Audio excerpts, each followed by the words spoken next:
تک نہ آئے گی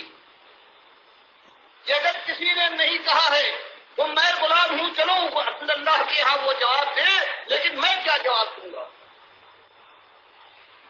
اس لیے یہ بات ہر مسلمان کا حق ہے جو صحیح معنوں میں اللہ کی بندگی کا ثبوت دینا چاہتا ہے۔ لوگ کہتے ہیں کہ اگر یہ کام نہ کرو، بات کہتے رہو اپنی مثبت دعوت، تو میں کہتا ہوں تم اللہ سے بڑے حکیم نہیں، اس کے رسول صلی اللہ علیہ وسلم تم سمجھدار نہیں۔ اللہ نے سارے پرانے جو مشہور تھے سب کو قرآن میں ذکر کیا، یہ فرعون ہے، یہ حامان ہے، یہ قارون ہے، یہ ابو لہب ہے، اور عمرو بن لہی خزائی کا نام کس نے لیا ہے کہ سب سے پہلے اس ظالم نے شرک کو یہاں پر داخل کیا ہے، اور جہنم کی آگ میں میں نے دیکھا ہے یہ اپنی ہاتھوں کو کھینچ رہا تھا، پھٹ گیا تھا پیٹ۔ معلوم ہوا کہ وہاں بھی برزخ میں جسم بھی ملتا ہے، بخاری مسلم کی حدیث سے۔ تو اللہ اور اس کے رسول صلی اللہ علیہ وسلم کا قاعدہ تو یہ ہے کہ وہ بات کو، اعتقاد کے معاملے کو، ایمان کے معاملے کو بالکل صاف، کسی پر چوٹ لگے، کوئی ناراض ہو، بات جب تک صاف ہو کر نہ آئے گی، ایک راستہ ہے، اس پر ڈاکو ہیں، ان کے پروپیگنڈا کرنے والے پھیلے ہوئے ہیں، کوئی گھبراتا ہے، کہتے ہیں کوئی بات نہیں، بالکل شاہراہ ہے، بالکل امن ہے، اس پر ان کے ایجنٹ ہیں، لوگوں کو آگے بڑھا رہے ہیں، اور وہ جانے کے بعد وہ گھاٹ میں لگنے والے ہیں، وہ ان کو لوٹے۔ اب کیا ہم کو اگر معلوم ہو جائے، آپ کو معلوم ہو جائے کہ آپ کا فرض نہیں ہے کہ ہوشیار کرے کہ یہ بے ایمان، یہ ایجنٹ ہے، یہ ان کے چیلے ہیں، یہ ان کی طرف سے لگے ہوئے آگے بڑا خطرناک گروہ بیٹھا ہوا ہے۔ اگر ہم یہی کام کریں کہ جنہوں نے ایمان پر ڈاکہ ڈالا ہے، جنہوں نے ہمارے باپ دادا کی اربوں اور کھربوں لوگوں کو جہنم میں چکوا دیا ہے اپنی بڑائی کے الزام میں اور اپنے جھوٹے نام کی وجہ سے، اور یہ نہیں کہ وہ مر گئے تو گئے، ان کی کتابیں نہیں مری، جن رات ہر جگہ ایک حیران پیدا ہے، اللہ کا انکار ہے، اللہ کے نبی سب، ان کی کتابیں بند تو نہیں ہوئی، وہ نہیں مرے ہیں، سانپ کو مارو اس کا زہر بھی ختم، لیکن یہ ایسا سانپ ہے کہ مارتے جاؤ زہر پھیلتا جائے گا۔ تو اگر اللہ نے پوچھا کہ ان ظالموں کے متعلق ٹھگوں کو تم جانتے تھے اور دنیا برباد ہو رہی تھی، تمہیں خبر تھی، اور تم اس خیال سے کہ ان کے بڑے نام ہیں، دنیا ناراض ہو جائے گی، لوگ کیا کہیں گے، تم نے اس بات کو کھول کر دنیا کے سامنے کیوں نہیں رکھا؟ تو اللہ کے بندوں، اگر آپ کوئی ہمیں تسلی بخش طریقہ بتا سکتے ہیں تو ہم اس پر سوچ سکتے ہیں، کوئی اور طریقہ اس کے علاوہ نہیں ہے، یہی اللہ نے کیا، یہی اللہ کے رسول صلی اللہ علیہ وسلم نے کیا، اور یہی پکارتے ہوئے آپ مکے کی گلیوں میں اور خانہ کعبہ کے اندر پکارتے تھے کہ انکم وما تعبدون من دون اللہ، تلاوت کرتے ہیں کہ تم اور جن کو تم من ظالموں کو پوچھتے ہو،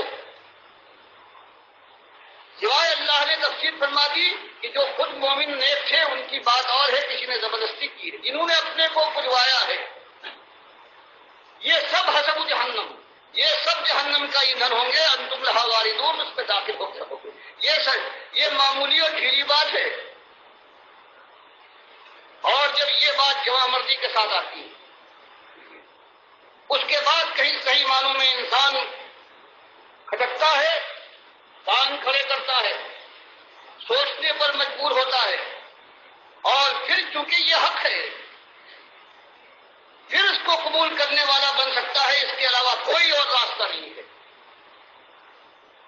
یہ ایمان کا ہمارے تقاضا ہے، اسی لیے کہا گیا تھا کہ بدال اسلام غریبا وسیعود کما بدا، اسلام جب آیا تھا آخر وہ بھی کہتے تھے کہ ہم حضرت ابراہیم کے ماننے والے ہیں، ایماندار ہیں، نبی صاحب نے ان کے ایمان کے چیٹھے اڑا دیے، تم ایماندار نہیں ہو، اس لیے کہ ابراہیم ہمارا پیغمبر ما کان من المشرکین، تم تو مشرک ہو، وہ مشرک نہیں تھا۔ یہی جا کر مدینے میں ہجرت کے بعد یہی بات ان کے سامنے کھول کر رکھی گئی، تب یہ آشوب برپا ہوا ہے، زلزلے آئے ہیں، اور پھر وہ ساری تاریخ جو آپ کے سامنے ہے وہ دہرائی گئی ہے، اور اس کے بعد پھر کئی لوگ سمجھے ہیں، دماغ کھلے ہیں، اپنے مالک کی اصلی عزت کو پہچانا ہے، اور پھر کہیں راستہ لوگوں کی نگاہوں کے سامنے آیا ہے، اور پھر چلے ہیں، پھر اللہ کے وعدے پورے ہوئے ہیں۔ آج اگر اس طرح سے، اگر دوگلی پن کے ساتھ، اگر اللہ کے ساتھ اللہ کے انکار کرنے والے طاغوت کا بھی آپ نے خیال کیا تو اللہ کے دوہرے قدم میں پڑیں گے۔ ایک تو آپ جانتے ہیں، بتا دیجیے گا، پھر دنیا میں یہ آوازیں اٹھ رہی ہیں کہ ہاں یہ طاغوت تھے، چاہے تمہارے سر کے تاج ہوں لیکن اللہ کی بارگاہ سے راندے ہیں، ان کی بات نہ ماننا، وہ اپنی ذمہ داری پہچانیے، باقی ساری چیزیں وہی ہیں۔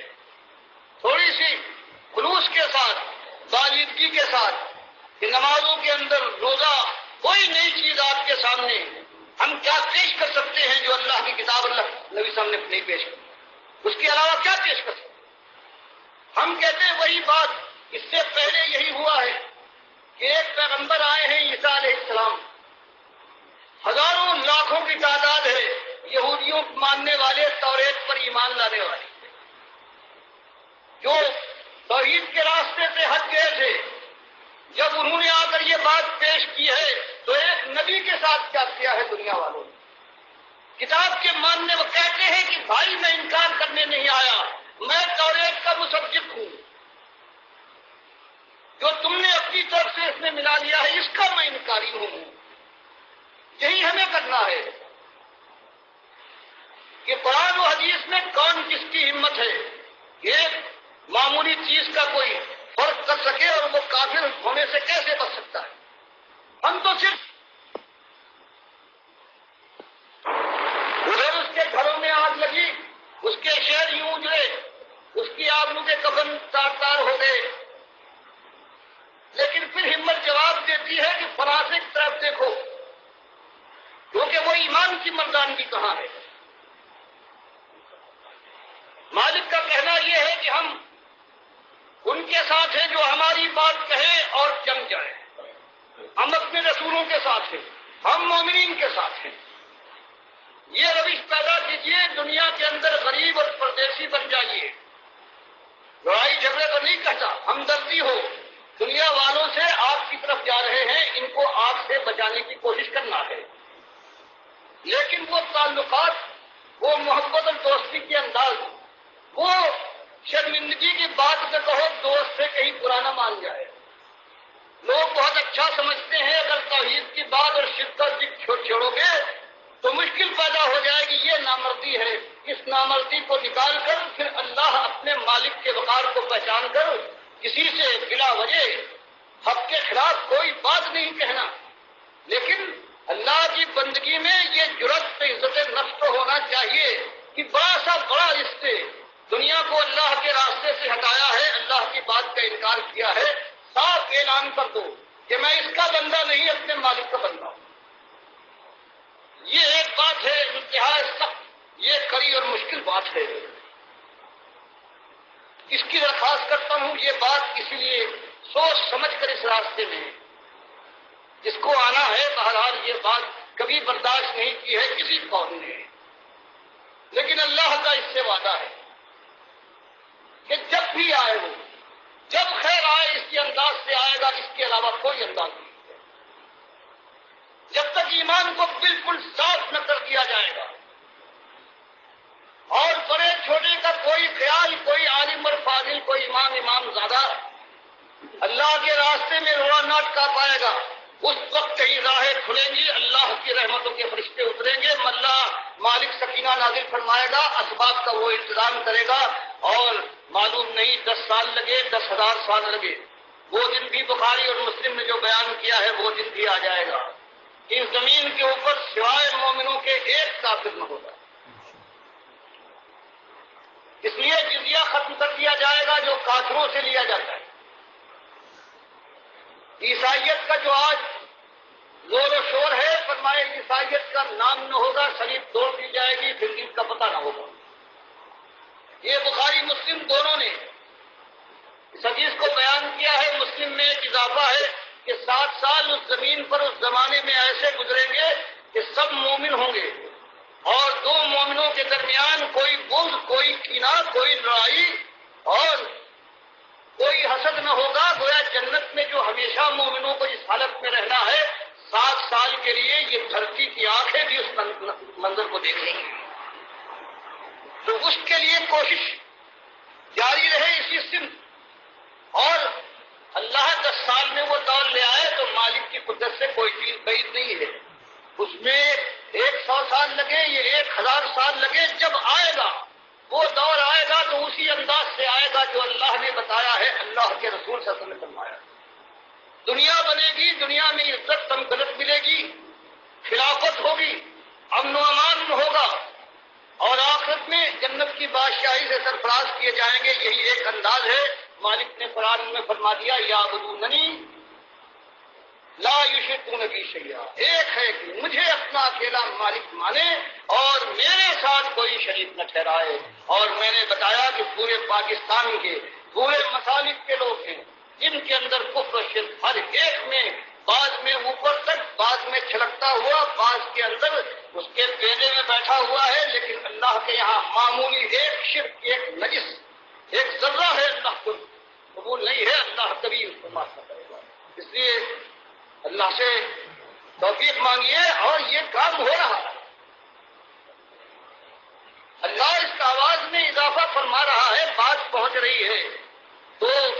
بات آپ کے سامنے آنے کے بعد ذمہ داری آپ کی بڑھ گئی ہے۔ آپ سے یہی کہنا ہے کہ ساتھ دیجیے اپنی حد تک اس کا۔ مالک کی بڑائی کے لیے